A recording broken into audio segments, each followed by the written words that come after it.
And we're back to another installation of the number one UFC picks podcast in the world, No Brainer MMA. This episode, again, is brought to you by Fight Night Picks.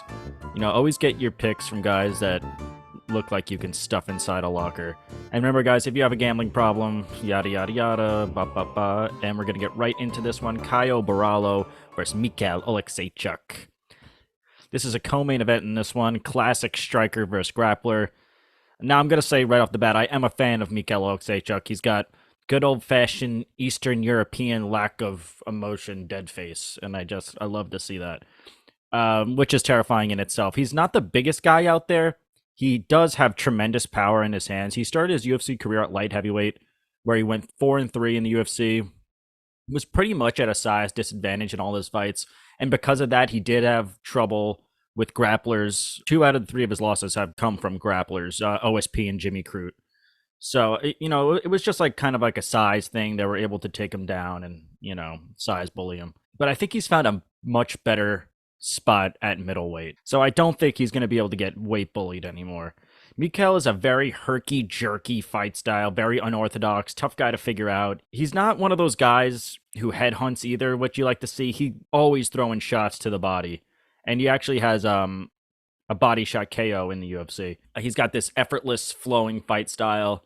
Now, he's going to be taking on Caio Borralho, who is hands down the bigger name in this fight. He's a huge rising prospect in the middleweight division, 3-0 in the UFC, 2-0 on the Contender Series, riding a 12-fight win streak spanning over 8 years. That being said, he is, I think he's a rather boring fighter so far. We haven't seen him get a finish in the UFC. We've seen him lay on top of guys in the UFC mostly. A majority of his time inside the octagon has been pretty lackluster considering all the hype and how hard the UFC is pushing this guy. In his UFC debut, he fought Omar Gadzhiev and just kind of laid on him for 10 minutes. In his next fight, he fought Armen Petrosyan, who is a great kickboxer.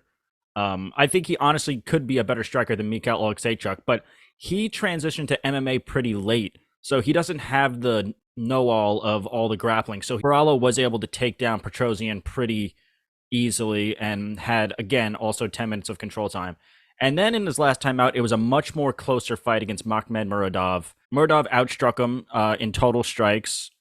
He had just pretty much only 50 seconds left of control time in that fight. Yeah, it was a lot more even fight. And I think in this fight, we really got to see how Borralho's striking just really isn't all there yet. In 2 out of the rounds, he landed under 10 strikes. In the second round, he landed 1 significant strike, and in the third round, he landed 5 significant strikes. He looks the part out there. Man, look the part, be the part, motherfucker. He cannot put the pieces together. Going back to that Armen Petrosyan fight, every single round, Borralho scored less than 10 significant strikes. 4 in the first round, 2 in the second round, 6 in the third round. Borralho's sitting at a minus 400 right now, so I don't really see any money in it. And honestly, I think Michał Oleksiejczuk is getting pretty overlooked in this.